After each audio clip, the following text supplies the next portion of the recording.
are again. Are you ready for Grandma's story time? Remember the book we're reading? The Adventures of the Wishing Chair. Put on your glasses, Grandma. We're up to chapter 10. It's called The Disappearing Island. It happened once that the children and Chinky had a most unpleasant adventure, and it was all Mollie's fault. The wishing chair grew its wings one bright sunny morning, just as the three of them were planning a game of pirates. Mollie saw the red wings growing from the legs of the chair and cried out in delight, "Look, the chair's off again! Let's get in and have an adventure." They all crowded into it, and in a trice the chair was off through the door and in the air. It was such fun, for the day was clear and sunny, and the children could see for miles. The chair flew on and came to the towers and spires of fairyland. They glittered in the sun, and Peter wanted to go down and visit the prince and princess that they had once rescued. But the chair still flew on. It flew over the land of gnomes and over the land of toadstools, and at last came to a bright blue sea. "Hello, hello," said Chinky, peering over the edge of the chair. "I've never been as far as this before. I don't know if we should fly over the sea. The chair might get tired. And then what would happen if we all came down in the sea?" "We shan't do that," said Mollie, pointing to the blue island far away on the horizon. "I think the chair's making for that land over there." The chair flew steadily towards it, and the children saw that the land they had seen in the distance was a small and beautiful island. It was packed with flowers, and the sound of bells came faintly from the fields and the hills. "Oh, we mustn't go there," said Chinky suddenly. "That's the Disappearing Island." "Well, why shouldn't we go there?" said Mollie. "Because it suddenly disappears," said Chinky. "I've heard of it before. It's a horrid place. You get there and you think it's as beautiful as can be, and then it suddenly disappears, and it takes you with it." "It can't be horrid," said Mollie longingly, looking down to the sunny flower-spread island. "Oh, Chinky, you must be mistaken. It's the most beautiful island I ever saw. I do want to go. There are some lovely birds there too. I can hear them singing." "I tell you, Mollie, it's dangerous to go to Disappearing Island," said Chinky crossly. "You might believe me." "You're not always right," said Mollie obstinately. "I want to go there. Wishing chair, fly down to that lovely island." At once the chair began to fly downward. Chinky glared at Mollie. But the words were said. The wishing chair was flying down. Down they flew, down and down and down. The brilliant island came nearer and nearer. Mollie shouted in delight to see such glorious bright flowers, such shiny winged birds and plump soft rabbits.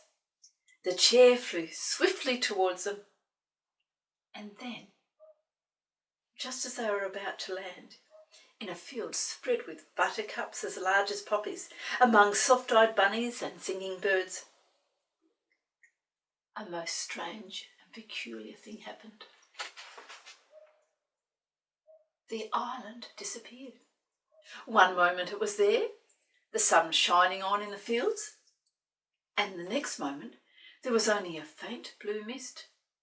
The chair flew through the mist, and then splash! They were all in the sea. Mollie and Peter were flung off the chair into the water. Chinky grabbed the back of the chair and reached his hand out to help the children. They clambered back onto the chair, which was bobbing about in the waves, soaking wet. "What did I tell you?" said Chinky angrily. "Didn't I say it was Disappearing Island? Now see what's happened. It's all gone and disappeared. and we've fallen into the sea. A nice pickle we're in, all wet and shivery. We are in a mess." Mollie went red. How she wished she didn't want to go to Disappearing Island. "Well, I didn't know I was going to disappear so suddenly," she said. "I'm very sorry." "Not much good being sorry," said Peter gloomily, squeezing the water out of his clothes. "How are we going to get to land? As far as I can see, there is water all around us for miles. The chair's wings are wet. They can't fly." The three of them were indeed in a dreadful fix. It was fortunate for them that the chair was made of wood, because we know that wood can float, or they wouldn't have had anything to climb onto. They bobbed up and down for some time, wondering what to do. Suddenly, to their great surprise, a little head popped out of the sea.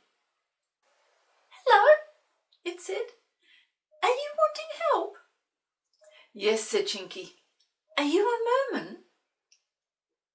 "Not a mermaid, a merman." "I am," said the little fellow. The children looked down at him, and through the green water they could see his fish-like body covered with scales from the waist downwards and ending in a silvery tail. "Do you want to be towed to land?" "Yes, please," said Chinky joyfully. "That will cost you a piece of gold," said the merman.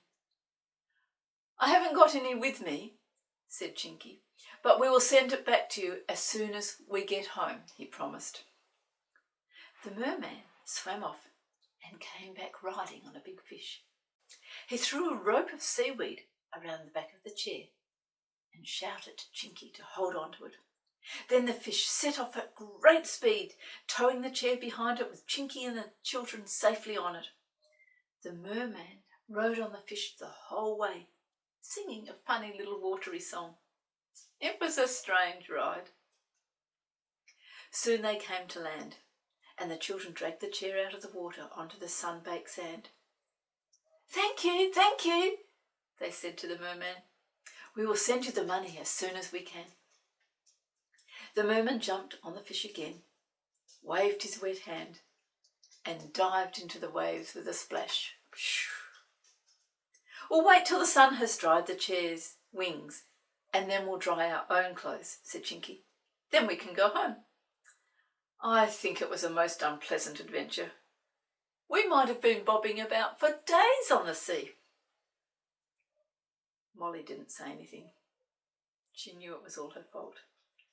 They dried their clothes, and as soon as the wings of the chair were quite dry too, they sat in it, and Chinky cried, "Home, wishing chair, home!" They flew home. Mollie jumped off the chair as soon as it arrived in the playroom and ran to her money box. She tipped out all her money. "Here you are, Chinky," she said. "I'm going to pay for that fish ride myself. It was all my fault. I'm so sorry. I won't be silly again. Please forgive me." "Oh, that's very nice of you, Mollie," said Chinky, and he gave her a hug. "Of course we forgive you. All's well that ends well. We're home again, safe and sound." He changed Mollie's money into a big gold piece and gave it to the blackbird in the garden and asked him to take it to the merman. "That's the end of that adventure," said Chinky. "Well, let's hope our next one will be much, much nicer." And that's the end. I think they're going to have another adventure, and I hope it's much, much nicer. Come back again. Bye-bye.